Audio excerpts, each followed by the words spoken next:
Bom dia, meus irmãos, meus amigos aqui do nosso grupo Grãozinhos no Caminho, do nosso canal do YouTube. Sejam bem-vindos, mais um sábado aqui, um fim de semana, né, que chegou pra gente, graças a Deus. E vamos lá, no nosso compromisso diário, nossa leitura do Evangelho segundo o Espiritismo, do Livro dos Espíritos. E o Evangelho traz pra gente hoje o capítulo 12, Amai os vossos inimigos, os inimigos desencarnados. Tem o espírita ainda outros motivos de indulgência para com seus inimigos. Sabe ele, primeiro, que a maldade não é o estado permanente dos homens, que ela se deve a uma imperfeição momentânea e que, do mesmo modo que a criança se corrige dos seus defeitos, o homem mau reconhecerá um dia seus erros e se tornará bom. Sabe ainda que a morte não o livra senão da presença material de seu inimigo, mas que este pode persegui-lo com seu ódio, mesmo depois de ter deixado a terra.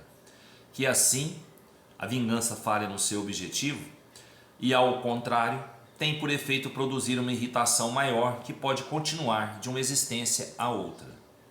Cabe ao Espiritismo provar pela experiência e pela lei que rege as relações do mundo visível e do mundo invisível que a expressão apagar o ódio com o sangue é radicalmente falsa, e o que é verdadeiro é que o sangue conserva o ódio mesmo além do túmulo.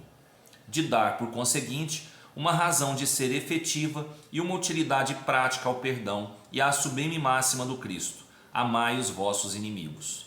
Não há coração tão perverso que não seja tocado de bons procedimentos, mesmo inconscientemente. Pelos bons procedimentos, tira-se pelo menos todo o pretexto de represálias. De um inimigo pode-se fazer um amigo, antes e depois da sua morte. Pelos maus procedimentos ele se irrita, e é então que ele próprio serve de instrumento à justiça de Deus para punir aquele que não perdoou. Pode-se, pois, ter inimigos entre os encarnados e entre os desencarnados. Os inimigos do mundo invisível manifestam sua malevolência pelas obsessões e pelas subjugações, das quais tantas pessoas são alvo e que são uma variedade das provas da vida. Essas provas, como as outras, ajudam ao adiantamento e devem ser aceitas com resignação e como consequência da natureza inferior do globo terrestre. Se não houvesse homens maus na terra, não haveria espíritos maus ao redor dela. Se, pois, deve-se ter indulgência e benevolência para com os inimigos encarnados, devemos tê-las igualmente para com aqueles que estão desencarnados. Outrora sacrificavam-se vítimas sangrentas para apaziguar os deuses infernais, que não eram outros senão os espíritos maus. Aos deuses infernais sucederam os demônios, que são a mesma coisa. O Espiritismo veio provar que esses demônios não são outros senão as almas dos homens perversos que não se despojaram ainda dos instintos materiais, que não se pode apaziguá-los senão pelo sacrifício de seu ódio, quer dizer, pela caridade. Que a caridade não tem apenas por efeito impedi-los de fazer o mal, mas de os conduzir no caminho do bem e de contribuir para a sua salvação. É assim que a máxima, amai os vossos inimigos, não está circunscrita ao ciclo estreito da terra e da vida presente, mas se integra na grande lei da solidariedade e da fraternidade universais. Bom, então, como espíritas, nós sabemos, né, do que virá quando nós desencarnarmos, né? Nós sabemos da existência de um plano diferente desse nosso aqui. E nós sabemos que para estarmos bem nesse novo plano que nós estaremos, nós temos que estar bem aqui também. E principalmente, né, fazermos uma base boa enquanto estamos aqui na Terra, para que a nossa vida espiritual, a verdadeira vida, seja uma vida mais tranquila, uma vida de aprendizado constante e uma vida de amor constante. Então vamos cultivar aqui na Terra coisas boas, vamos cultivar o amor, a caridade, a prática do bem, porque assim nós evitaremos, né, fazer inimigos.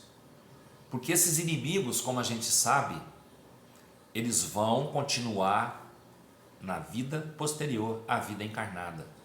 Nós temos inimigos no plano espiritual. Esses inimigos precisam de quê? Para mudarem o seu jeito de nos ver. Precisam que a gente perdoe e que a gente peça perdão. Porque muitas vezes Eles são nossos inimigos porque nós fizemos coisas erradas lá atrás, ou mesmo aqui nesse plano ainda, enquanto estávamos juntos aqui nesse plano. Então nós cultivamos, né, dentro dos seus corações, nós cultivamos um ódio por nós. O que nós temos que fazer para extirpar esse ódio que está lá? É doar amor, é enviar energias de amor a esse espírito, é pedir perdão a esse espírito, até que ele seja tocado no seu coração e nos perdoe. Porque como nós lemos aqui, o mal é passageiro. O mal é passageiro. E o mal é retirado do coração através do amor e da caridade. Então vamos praticar aqui a lei de amor, a lei de caridade, enquanto estamos aqui na Terra, enquanto estamos com os nossos pares aqui na Terra, para que a gente possa, ao atingir o plano espiritual, estar com a carga leve. Está com a carga leve.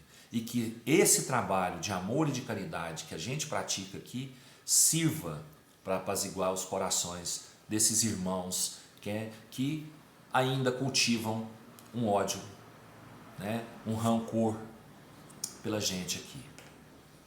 Porque nós sabemos também que as nossas provas, em grande parte, né, são causadas por nós mesmos. Os nossos problemas nós causamos, ou nesta ou em vidas anteriores.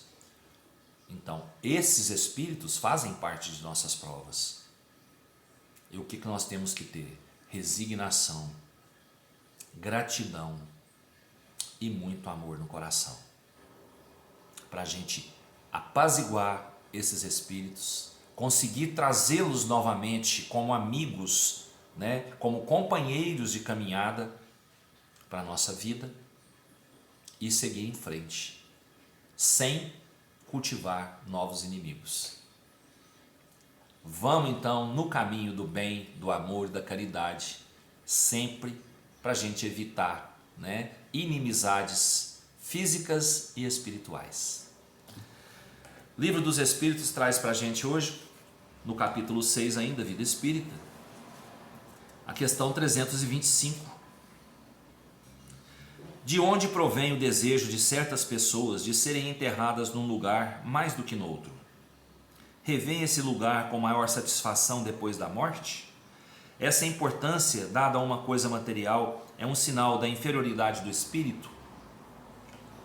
A afeição do espírito por certos lugares, inferioridade moral. Que vale um pedaço de terra mais que outro para um espírito elevado? Não sabe ele que a sua alma se reunirá aos que ama, mesmo quando os ossos estejam separados? A reunião dos despojos mortais de todos os membros de uma mesma família deve ser considerada como uma coisa fútil? Não, é um costume piedoso e um testemunho de simpatia pelos entes amados. Se essa reunião pouco importa aos espíritos, ela é útil aos homens. As lembranças são mais concentradas. Então, o espírito, para um espírito elevado, não importa o lugar que ele vai estar enterrado, que ele vai ser enterrado. O corpo dele vai ser enterrado, né? O corpo físico que ele deixou. Isso não importa. Para ele, não importa, ele está despojado daquilo ali, certo? Mas para os homens, isso importa, porque se você colocar um ente querido perto do outro, quando se reunirem ali para orarem por eles, ou irem lá fazer a visita, né, no cemitério, no Campo Santo, irem lá fazer uma visita àquele corpo que está ali, mas lembrando da pessoa, do espírito que desencarnou, vai lembrar de todos os outros. E isso é interessante, né? Isso é interessante, isso é um costume, né? E as lembranças vão ser mais concentradas em todos ali, né? Então é importante, isso é interessante. O espírito, ele se sente bem assim também, porque lembrando-se de um, vão se lembrar dele, e lembrando-se dele, vão se lembrar de outros. E isso é importante para a vida espiritual, né? Para dar força para o espírito ali. Então é assim, tá, pessoal? Não importa o lugar que eu vou ser enterrado, o meu corpo físico. O que importa é a lembrança que eu vou deixar aqui para eles se lembrarem de mim e orarem por mim. Tá bom? Pessoal, um ótimo sábado para todos nós, um ótimo final de semana, né? Já que eu retorno aqui só na segunda-feira. Um ótimo final de semana para todos nós, com muita paz, com muita luz, muita harmonia nos nossos lares e nossos corações, saúde para todos. E vamos lá, né? Vamos refletir um pouquinho sobre o que nós ouvimos hoje, o que nós tentamos, né, explicar hoje para vocês, tá bom? Beijo no coração de cada um, até segunda se Deus quiser, e eu tenho certeza que Ele quer. Fiquem com Deus.